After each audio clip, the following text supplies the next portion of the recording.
Thank you, ladies and gentlemen, for clicking on this week's edition of Rank the Movies. We are on week 2 of WWE Studios, talking about the movies made by the House of Vince McMahon. Last week we talked about The Condemned and The Condemned 2. This week we're moving on to John Cena in 12 rounds and its 2 sequels. And if you can't guess by the fact his figure's still up, Randy Orton's in one of the sequels. Here's a spoiler. One of these movies is good. The other 2 are awful. Let's find out which is which. So we're going to start with John Cena in 12 rounds. I watched the extended cut. I'm not sure if that makes it better or worse. I don't know what was different. But anyways, the plot of the movie is John Cena is a New Orleans police officer who just going through some evidence that was sent to his car's computer with his partner, finds out that they are sitting next to a known terrorist's girlfriend, and the terrorist has escaped. The FBI who are trying to set him up to arrest him, but he outsmarted them, and so they stop the girl's car. The terrorist is in the trunk. He pops out and he starts shooting. He shoots John Cena's partner in the ass, and they begin to flee. He chases them on foot. That's right, they flee in the car, he chases them on foot, and eventually gets in front of them. They speed away, he checks on his partner, he informs him that he was shot in the ass, he calls for an ambulance, considers waiting for backup, then starts running. So we are talking, at least, bare minimum here, 30 to 45 seconds, that car got on John Cena. And he caught up, and he got in front of them with enough time to look around his surroundings, go, "That's a boat!" Get next to the boat, start pushing and push the boat into the road so the car would hit it. And it's not even that the car hits it, like right as the boat gets in the road. The boat is in the road and then the car hits it. He had time. He gained time by cutting through. So, okay, whatever. The terrorist and his girlfriend get out. The terrorist tells his girlfriend to run, and she is smashed by a truck. So she dies. He is captured. 1 year later, John Cena and his ass-shot partner are now detectives in New Orleans. And he gets a phone call from our terrorist who escaped 2 weeks earlier. And no one told him that the guy he arrested escaped, and that he wants to play a game with him called 12 rounds.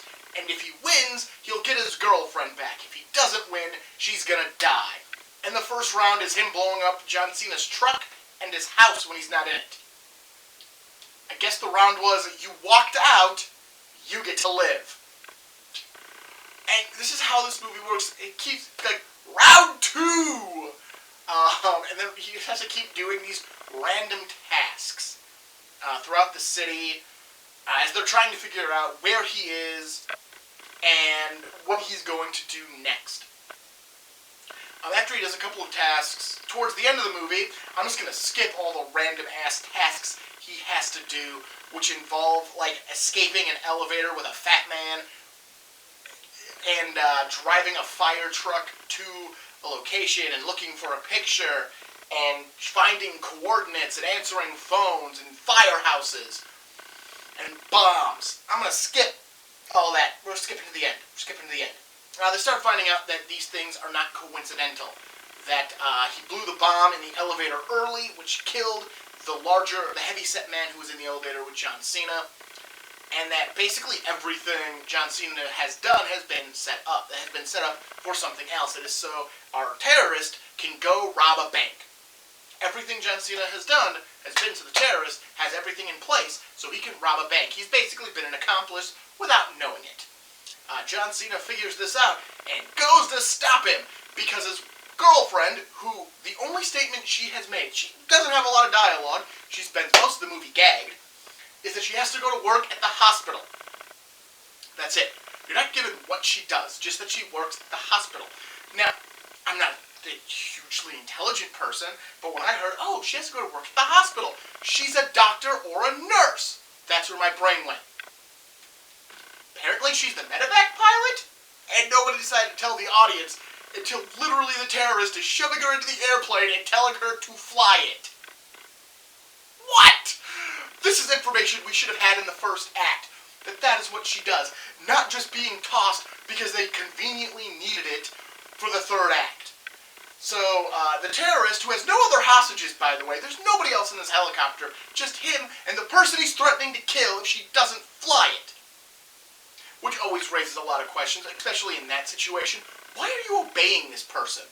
The minute you are off the ground, you now have his life in your hand. It's not the other way around. He shoots you, he can't fly the plane, it crashes, and he dies or ends up very injured. If anything, the money he stole probably gets incinerated or dumped. So that's all bad for him. And he's probably going to shoot you anyways because he's putting you on a helicopter to escape with him. I just don't get it. But John Cena jumps on the helicopter and climbs inside, and he fights the terrorist inside the helicopter. And the game gets... There's a corny ass line. I think it's not even game over. I think he says it's over. That's his big action hero catchphrase. It's over.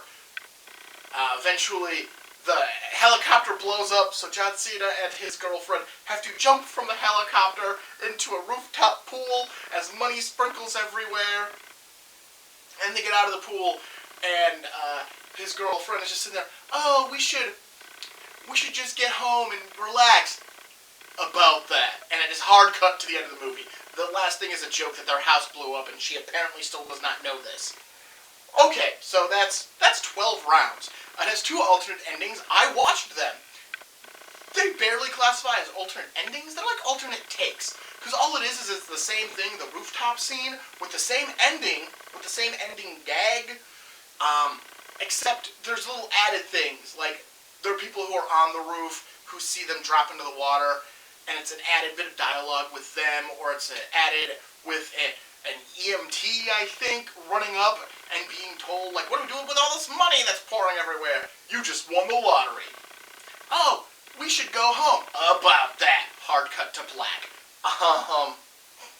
So yeah, that's 12 rounds. It's not a great movie. I don't know how it got 2 sequels. I do not recommend 12 rounds. If I were going to recommend a John Cena movie, I don't know. I haven't watched a lot of his acting profile and everything he's done, but this is not a good movie. That was followed up by Randy Orton in 12 Rounds 2. That's right, we got 2 weeks and a second random-ass Randy Orton sequel.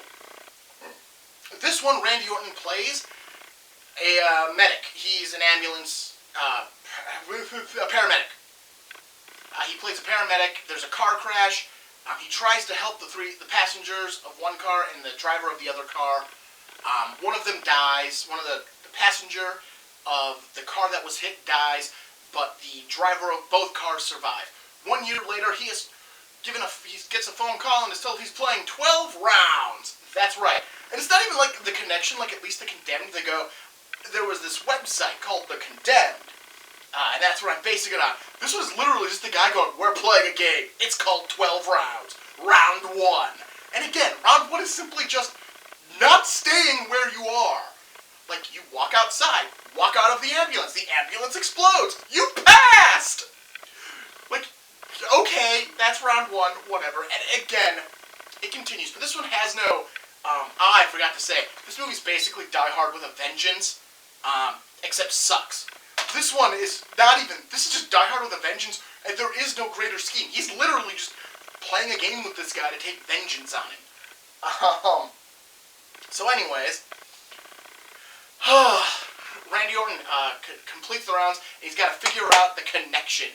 Why is he playing this game? And he realizes it's the driver of the car where his wife died. It was his wife who died, and he's taking revenge on all the people who got the guy in the other car off because he's a senator's son, and the senator pulled, or the governor's son, and the governor pulled strings, and the lawyer and the judge, and he's taking his vengeance, and that's what this movie is about. It's a vengeance movie, and he's taking vengeance on the paramedic, who literally, you watch him do everything he can. He can't open the fucking door to the car, I'm sorry, I swore, and he sat there and he held the woman's hand as he waited for paramedics, because he was just on a date with his wife.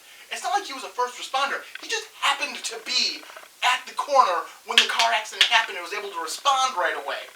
So he didn't come in an ambulance, he was literally just there. And he's holding her hand and keeping her company and trying to resuscitate her. He did everything he could while this dude is just sitting there in a shocked state with a blanket over him. So you can't tell it's him because there's a reveal, but you know it's him. You know that's what it is because you watched the fucking first one, so you know the idea. Eventually, Randy Orton wins. Him and his wife escape because his wife is taken hostage.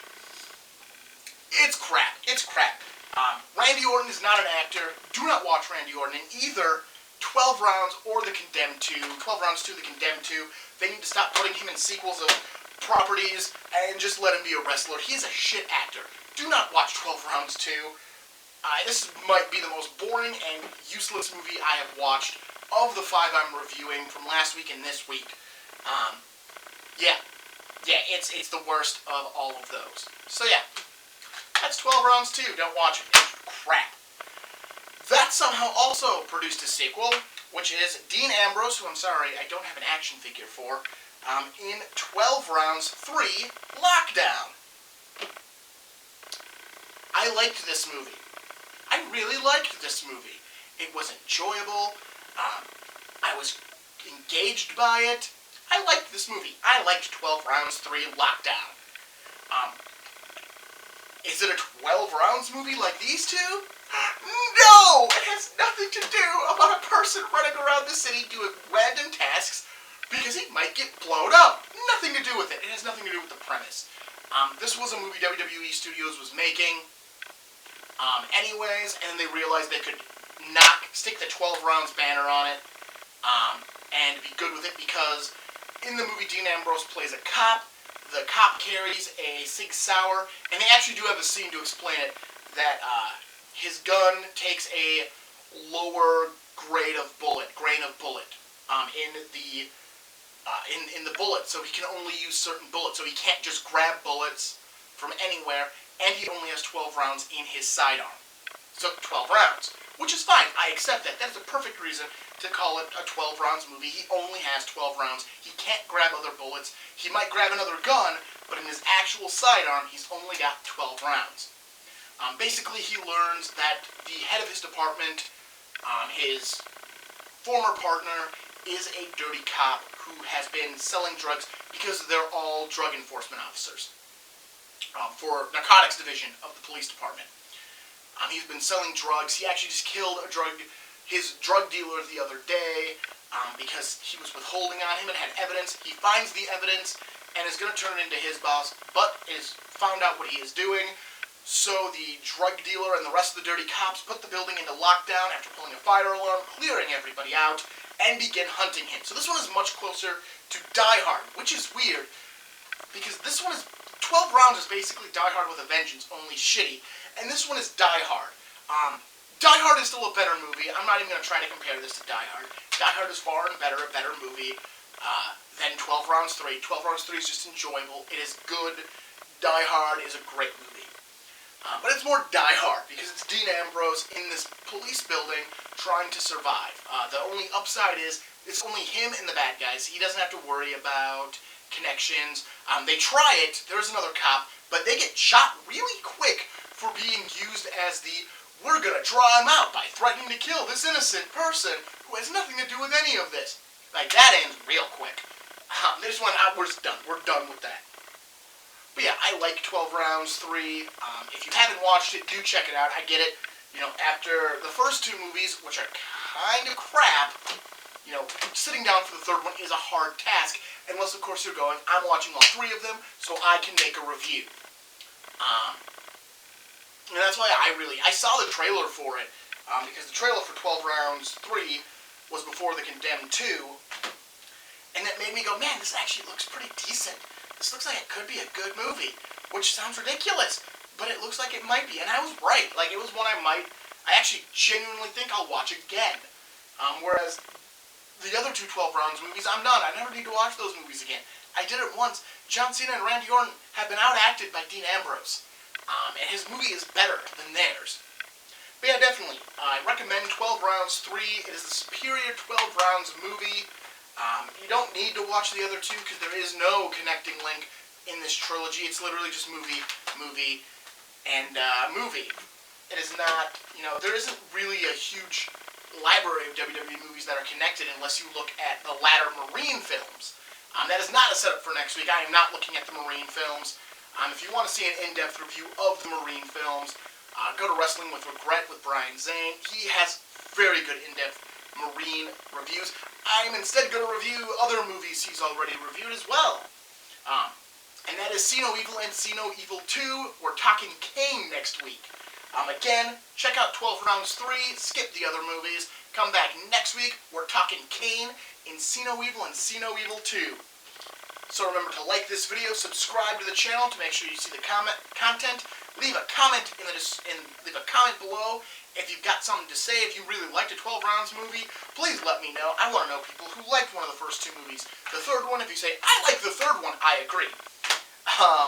Otherwise, I will see you next week. I am Martin Prevost. This is Rank the Movies. Have a good one.